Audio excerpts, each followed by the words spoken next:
नमस्कार बंधुरा शैली होम किचेने तुम्हारे अनेक अनेक स्वागत। आशा करी तुम्हारा सबाई भालो आछो सुस्थ आछो। आजके रान्ना करब आलू दिए खासिर मांसेर झोल। এই রান্না করার জন্য আমি নিয়েছি 800 গ্রাম খাসির মাংস, 3টে আলু মাঝারি সাইজের ও প্রয়োজনীয় যেসব রান্নার উপকরণ লাগে পেঁয়াজ রসুন আদা লঙ্কা তেল হলুদ लंकार गुड़ो गरम मसला। आज के रेसिपि आशा करी तुम्हारे खूब भालो लागबे। यदि भालो लागे लाइक शेयर और कमेंट करबे एवं शैली होम किचेन कुकिंग चैनलटी बेल आइकन समेत सबस्क्राइब करबे। तबे एसो रान्ना करी। देखो एखाने आमी 800 ग्राम खासिर मांस निয়েছি এবং চর্বি আমি আলাদা করে রেখেছি। এই খাসির মাংস খুব ভালো করে ধুয়ে নিয়েছি। এখন এর মধ্যে নুন দিলাম, হলুদ দিলাম,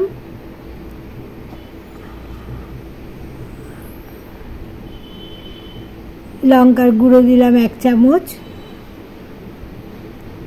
জিরে গুঁড়ো দিলাম, ধনে গুঁড়ো দিলাম,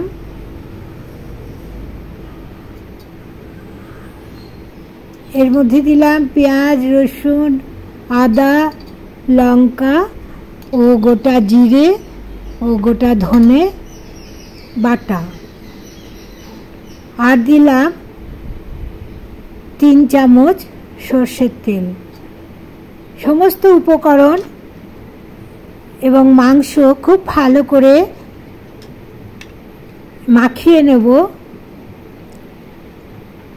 এবং এটি 1 ঘন্টা আমি ফ্রিজের মধ্যে রেখে দেব।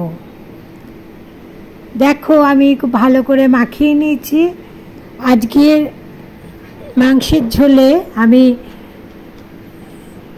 दई व्यवहार करिनी, तार बदले एखाने आमी दिয়েছি लेबुर रस। देखो आमार मांस मैरिनेट करा हये गेছে। এখন এর মধ্যে অর্ধেক লেবুর রস কেটে আমি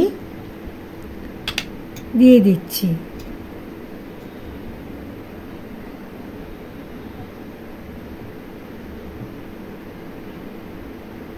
ফ্যাটটা আমি এর সাথে মিশিয়ে নিইনি। ফ্যাটটা ঝোল যখন ফুটবে সেই সময় আমি ফ্যাটটা ঝোলের মধ্যে দিয়ে দেব। দেখো অর্ধেক লেবুর রস আমি চিপে এই মাংসের মধ্যে দিয়ে দিলাম এবং মাখিয়ে রেখে দিলাম ফ্রিজের মধ্যে। এখন আলু আমি অর্ধেক করে কেটে নিয়েছি, খোসা ছাড়িয়ে ভালো করে ধুয়ে অর্ধেক করে কেটে নিয়ে গরম তেলের মধ্যে দিয়ে এবং নুন হলুদ দিয়ে ভালো করে ভেজে নেব।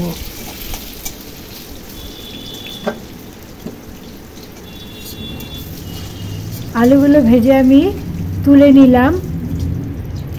এখন এই তেলের মধ্যে 3টে মিডিয়াম সাইজের পেঁয়াজ কুচিয়ে দিয়ে দিলাম এবং এই পেঁয়াজ আমি ভেজে নেব। পেঁয়াজ ভেজে নিচ্ছি। পেঁয়াজ ভাজা আমার প্রায় হয়ে গেছে। এই সময় আমি এর মধ্যে ম্যারিনেট করা মাংস দিয়ে দেব।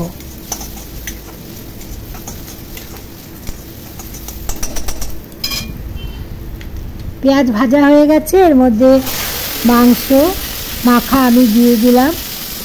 দিয়ে একটু নাড়াচাড়া করে নিয়ে এটি অন্য কড়াইয়ে ট্রান্সফার করে দেব।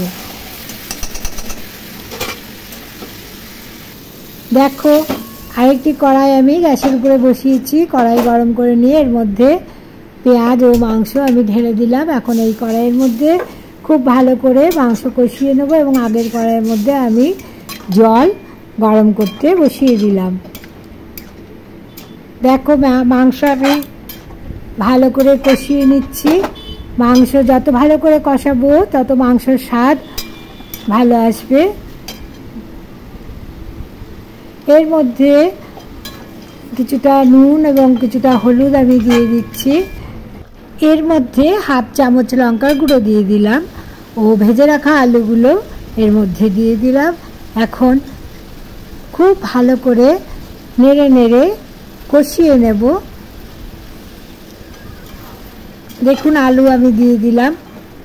আলুগুলো আগেই ভেজে রেখেছিলাম, সেই আলু দিয়ে খুব ভালো করে কষিয়ে নিচ্ছি। এখন এর মধ্যে 3টে কাঁচা লঙ্কা এবং একটি তেজপাতার অর্ধেকটা এর মধ্যে আমি দিয়ে দিলাম। দিয়ে ভালো করে কষিয়ে এর মধ্যে গরম জল দিয়ে দিলাম।